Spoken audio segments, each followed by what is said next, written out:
If you're interested in property, you probably wonder how the professionals go about selecting the properties for themselves and for their clients. And that's what we're going to discuss in today's episode of the Michael Yardney podcast, as I have a chat with my business partner, Kate Forbes, who's National Director of Property Strategy at Metropole, but is involved in a lot of the background research. Now, while we normally produce 2 shows each week, over January we're going to be offering you 3 shows of the Michael Yardney podcast, a combination of some brand new shows to keep you up to date with what's happening in the world of property, money, finance, success, but we're also going to be replaying some previously published episodes like today's show.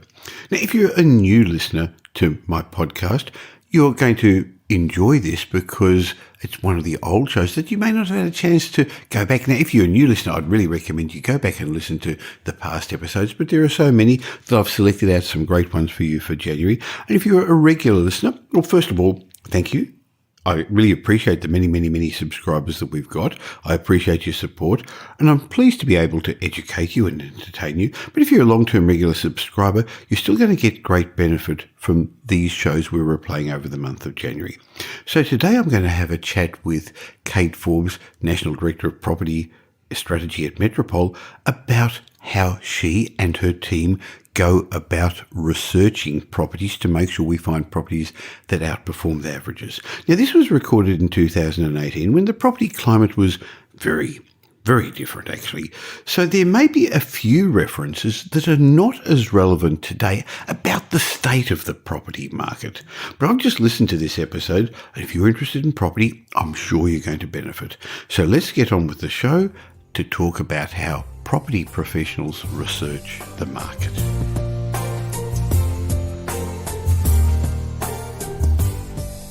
Have you ever wondered how property professionals do their research? Well, wonder no more, because today I chat with Kate Forbes, who's going to give us a very detailed explanation of what research the team at Metropole does. So if you're interested in finding properties that are going to outperform the market, today's show is just for you. So welcome to this week's episode of the Michael Yardney podcast. Are you interested in property investing, success or money? Well, you're in the right place. This is the Michael Yardney podcast, where each week you'll learn a number of new ideas regarding success, property investment and money in 20 minutes or less. Our show is brought to you by Metropole, who specialise in helping you grow, protect and pass on your wealth through strategic property advice. Now here's your host, Michael Yardney, who has once again been voted Australia's leading property investment advisor. That's the 4th time he's won a similar award in the last 6 years.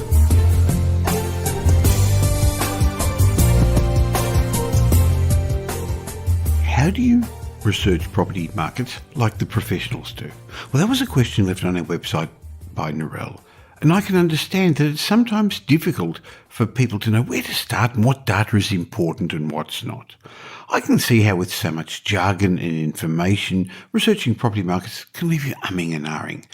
Unfortunately, the most research many property investors do involves finding a property they fall in love with and then clicking a few websites to try and confirm the decision that they've already made.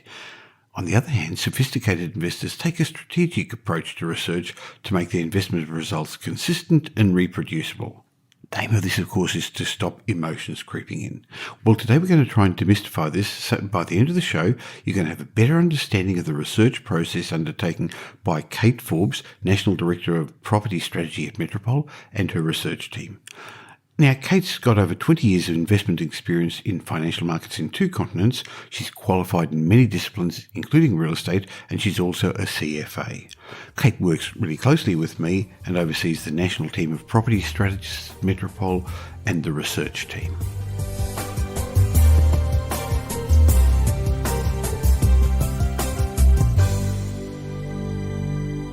Welcome, Kate.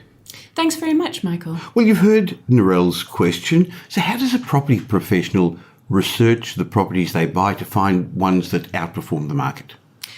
Firstly, I'd just like to say thanks very much, Narelle. It's a great question. Well done for writing in on that. Before I actually answer your and Michael's question there, I just want to say it may just be that I'm biased, but I actually believe that it's the strategy that comes first. That makes a lot of sense because a lot of people go off and buy a property to fit in with what they'd like to do without actually thinking where they want to be. They don't plan to become the person they plan to become. Well, it depends, and you're right, Michael, and on entirely what you're actually trying to achieve. If it's consistent outperformance on capital growth, which is actually what we at Metropole prefer, then that's going to play a large part in how you go about researching and ultimately choosing what you add into your portfolio. When you're looking for that consistent outperformance, you need to look for where what drives that growth is most often found.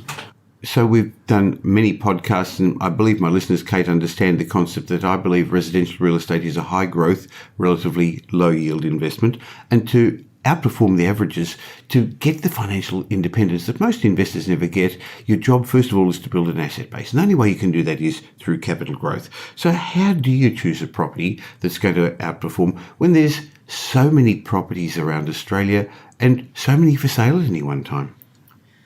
Well, we use two of your approaches, Michael.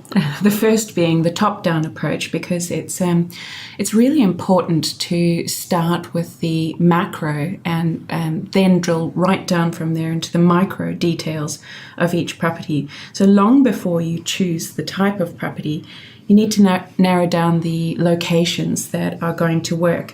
And 80% of the hard work on capital growth will come from location. So this is obviously where you're going to need to focus. The top-down approach does that by starting with the big picture, being the macroeconomic fundamentals, and drilling down from there. And because they are the fundamentals, they obviously change much more slowly than you would be the case with some of the other factors that play in. So the top-down approach obviously starts with the economy. We tend to focus, though, only on the major capital cities, and perhaps even narrow that down to the 4 major capital cities, because that's where the consistency of economic growth and multiple economic pillars is going to come from. So that's your jobs growth, your wage growth, and your population growth. Sydney, Melbourne, Brisbane, and Perth. Well, when you think about it, most people look at the news each day, look at the auction results, see what's happened, and look at the past. And I know when a number of years ago we changed our strategy to look for the future, to see where economic growth is going to be, where jobs growth is going to be, where population is going to be, so that's going to actually create a demand for more properties. That very much changed the results for ourselves and for our clients, and has helped us ride the ups and downs of the cycle, but more importantly, find properties that are going to outperform the averages. So you're right, we don't live in real estate in isolation. It has a lot to do with the Australian and the world macroeconomic concepts. So you're right, we drill down to the capital cities because that's where the majority of the population growth and the jobs growth is. What's next, Kate? Well, it isn't clearly the whole city that performs as well as each other. Those averages that you look at are just that. They are averages, and there are suburbs that have significantly outperformed other suburbs. And not just that, but they do it consistently. So what we look at when we're looking at a suburb level is the suburbs that have high disposable income. It really isn't social commentary. It's just looking for where the residents can afford to keep pushing up the prices. It's important to note that we aren't looking for areas of affordability, of which there are many, even in Sydney and Melbourne, which are notoriously unaffordable. But they're affordable, and that brings with it a lack of scarcity. Rather, what we're looking for is where the residents can afford, and that's because they have reasonable disposable income, and that ability to afford is what pushes up the prices. That's a really subtle but an important distinction. We're not looking for properties that are affordable to everybody. We're looking for areas where people have got a high disposable income and can afford to, but more importantly, are prepared to pay a premium. So how do we find those? Well, it's quite easy because the census data actually breaks down suburbs, and it's very easy to see those areas that have outperformed with regard to wages growth. The last census data showed that some suburbs had up to 40, 50% more wages growth than the average for that city. That's very, very interesting. Indeed it is. And those are obviously the suburbs that you want to target. So we start with the macro level. How's the economy going? Where's there going to be economic growth? Then we drill down to the suburb level of which suburbs are likely to do better because the residents there, the demographics, makes it more likely that people are going to have more disposable income. What next? Well, drilling down from there, it's not the whole suburb that works. And if you think about the suburb that you live in at the moment, there are pockets of it that are perhaps more desirable than other pockets of it. And which areas do you think will have the most consistent capital growth? It's obviously going to be the ones that are consistently more desirable. So we need to pin down those streets or those particular little areas in a suburb that are quieter, leafier. So we're not talking about main roads here. Now that's really interesting because in a lot of our suburbs there's development happening. It's happening in particular along the main roads. They're building new shops and above them apartments. And we tend to avoid those. Not that we mind that new development. I think it actually enhances a suburb. So you want to be close to, but not too close to all this development. So rather than buy on the main road where the shops are now doing better. There's more people living there. There's more people out in the streets, shopping, eating in the restaurants. So that makes the suburbs more vibrant. But you want to be close enough, but far enough away not to be bothered by it. You want to be near the train line, but not so that you can actually hear it. Well said. That's right. So we've broken it down then to within the suburb, there are subsections of the suburb, and even different ends of the street will sometimes make a difference. So what next as we drill down? Just before that, in Sydney, it might be what side of the street. Actually, in your school zones as well, that can have a very large impact. So if you cross the street, you're out of the school zone. But in the school zone, huge premium, and that has a massive impact upon your long-term capital growth. In Brisbane, often at one end of the street, or one side of the street, you can pull down a house and redevelop it, and in another area, even right next door, because of the heritage listing, you can't. So that's right, you've got to become an area expert. Well, we'll chat about this later, I'm sure, but this is why you would focus very much after you have pinned down your locations on choosing a buyer's agent who is an expert in the area and can cut through all of those risks for you. Sure, you can do all the research on the internet. You can do get a lot of the information about suburbs and growth and demographics, but you can't get, I guess, the perspective. That's something that it takes years to do, and that's why we at Metropole don't employ enthusiastic amateurs. We've got very experienced buyers agents who understand why some areas do much better than others. But let's keep drilling down with the top-down approach, Kate. Okay, so you've identified the suburbs and the streets and the areas that are going to work. You now need to focus on what is the right type of property. For example, are houses more in demand in that area, or is it largely apartments or flats or smaller and more compact style of properties that are more in demand? For example, Sydney has built more apartments than homes every year since the 1990s.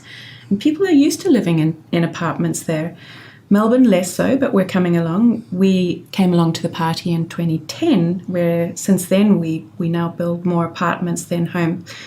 But in other states, it's still homes that are more in demand and more constructed. So it's important to make sure that you have a property type that appeals to the broadest number of people. That's not only going to make sure it's in demand by tenants, but crucially, it's going to be what drives your capital growth going forward as well. Well, I guess that means you shouldn't discount apartments or flats, but it depends where. Well-located properties with, I guess, a high land to asset ratio are going to work well. I guess your budget's going to be one of the important factors, isn't it, Kate? It's a big player, and that's something that you can't change too much. It's set by the banks, but you definitely do not compromise on location in order to get a bigger block of land, for example, or more building for your buck. I guess there's something that reading in between the lines that you said, when we choose a property, there are three things we've got to play with. One is the budget, and as you said, that's set by the banks. Two is location, and you clearly said we don't compromise on that. And three is the property, so you've got to get the right property, the best property you can afford in that location. Now that we've identified the right suburb, Kate, how do we choose the best property that's going to make an investment grade property? Because as we've already discussed, not all properties are investment grade. It's another one of your approaches, Michael, which we call the 6-step strategic approach. And it begins with only buying properties that would appeal to owner-occupiers. Not because selling is part of the strategy or the plan, but because in buying properties that are similar to what other owner-occupiers would purchase, they push up local real estate values. And this is going to be particularly important in 2018 as the percentage of investors in the market is likely to diminish. That makes sense. And in fact, in the long term, it's always going to be important also. So number one is you buy a property with owner-occupier appeal. Number two, we only buy properties that are at or below intrinsic value. And that's why we avoid off-the-plan properties, which both come at a premium price and they also introduce more risk. Right. Thirdly, we're going to only buy in an area that has that long history of strong capital growth, and that will continue to outperform the averages because of the demographics in the area, as we've already discussed. Next. Then we're going to look for a property that has a twist or something unique or special or different about the property, something that's perhaps a little bit scarce. And then we would, fifthly, is that a word? We would look to buy a property where we can manufacture capital growth through refurbishment, renovations, or redevelopment.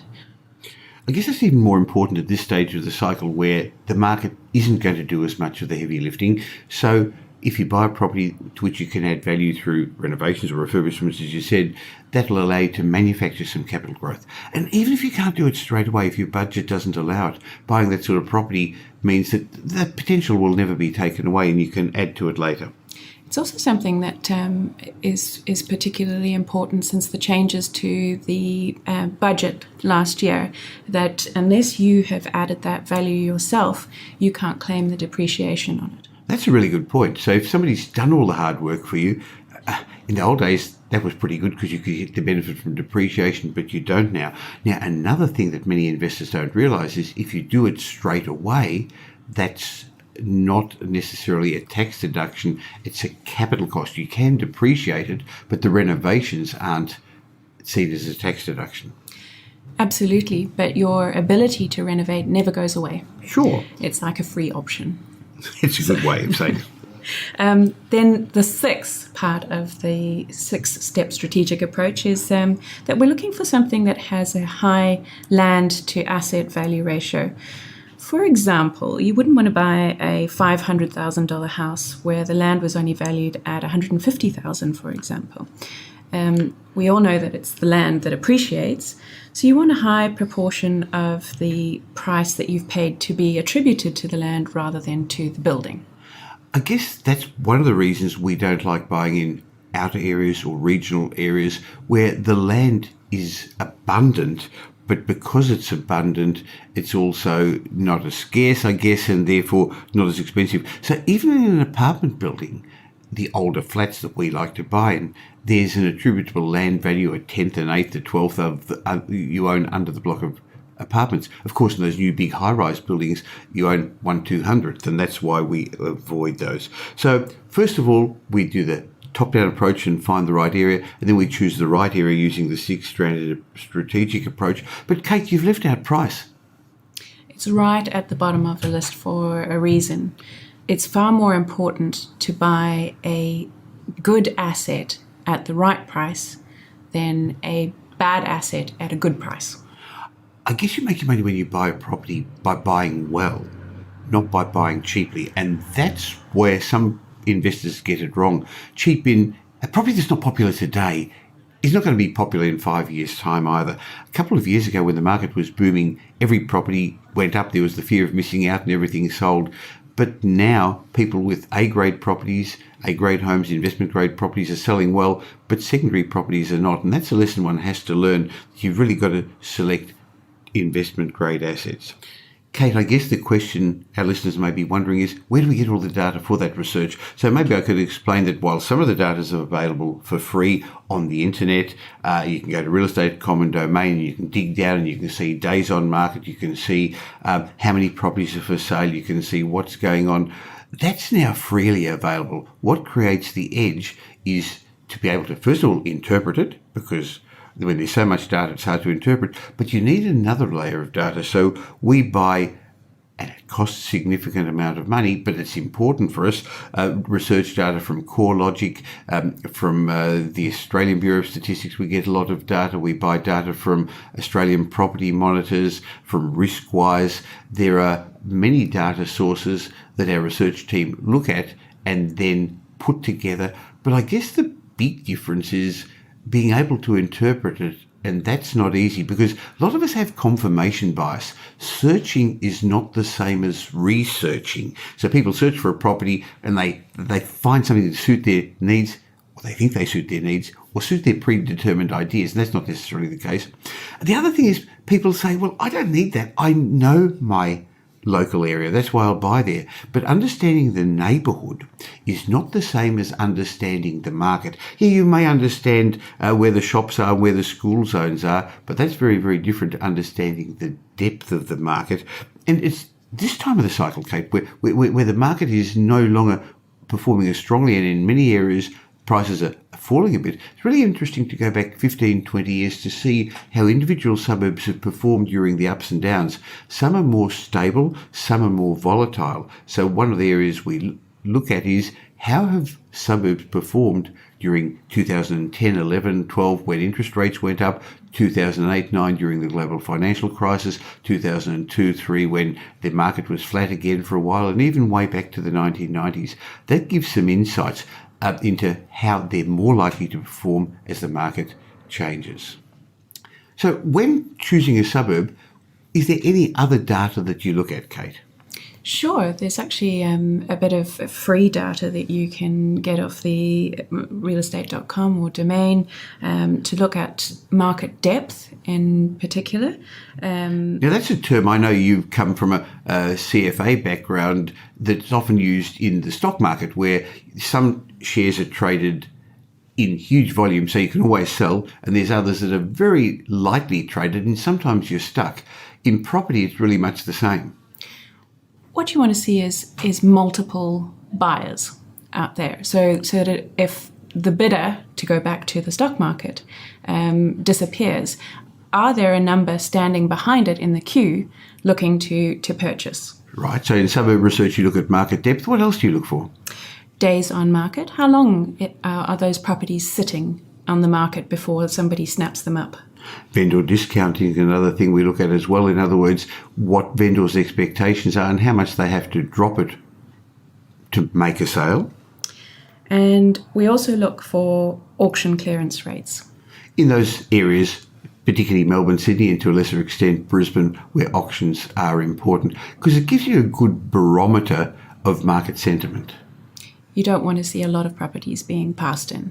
Currently, auction clearance rates are less than they were a year ago, and people are a bit worried about that. But when they were 80%, that was boom conditions. At the moment, they're in the 60s and 70s. I'd be a little bit concerned when they drop closer to 50%. That's usually the tipping point for a buyer's market rather than the seller's market. Now, Kate, during our conversation a minute ago, you made a comment about why it would make sense to use a buyer's agent to represent you, considering there's so much data, so much research, so much interpretation necessary. Do you want to add a bit further to that? Well, choosing the buyer's agent should actually be a necessary part, and again, I might well be biased, but it's the last step of the process. You might well, as Michael said, know of an area and not necessarily understand the market, but that area where you live, for example, might not be what strategically actually works for you.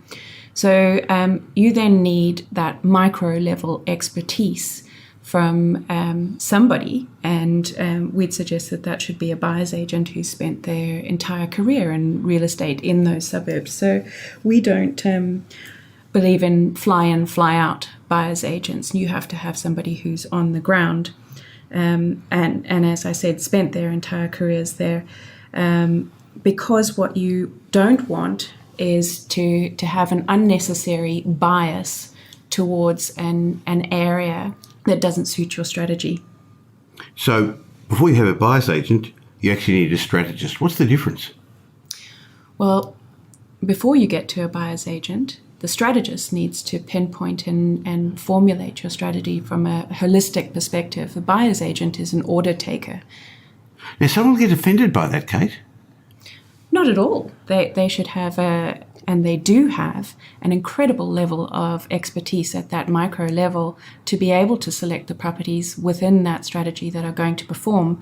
But a property strategist looks more holistically at the picture and whether your ownership structures and your finance structures are correct, and is what you're embarking upon aligned with the goals that you're trying to achieve. When all of that's been lined up, that's when you hand over to a buyer's agent, for example, in Brisbane or Sydney or Melbourne, depending on what that strategy is, to fulfill the brief. Right. So strategy first, property research. If you can't do it yourself, in fact, it's almost impertinent to think you can do it yourself compared to somebody who's in the market all day, every day, getting a good perspective, having opportunity for off-market properties.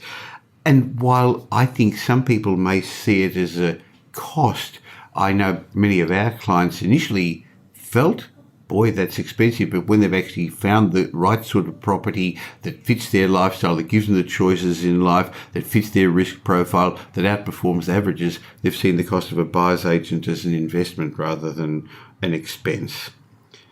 You've given us a lot of great information, Kate. Anything else you'd like to share before we finish off our session today?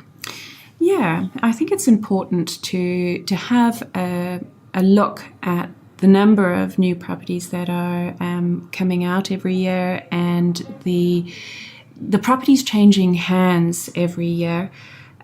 Most are not investment grade. They're just investment stock.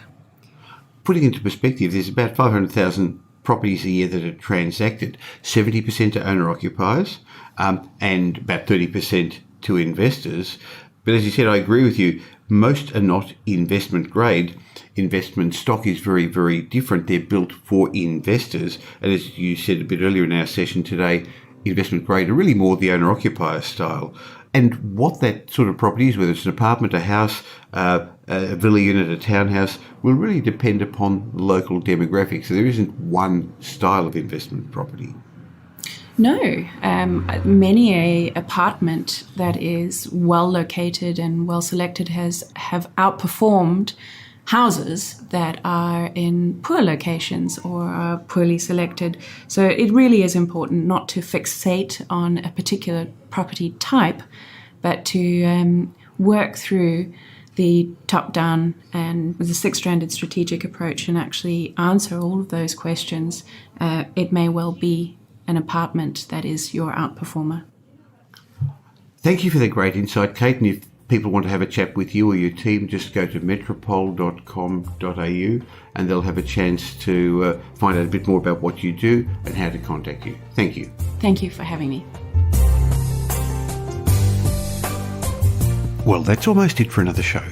But because there was so much spoken about and so much detail, I've got two suggestions.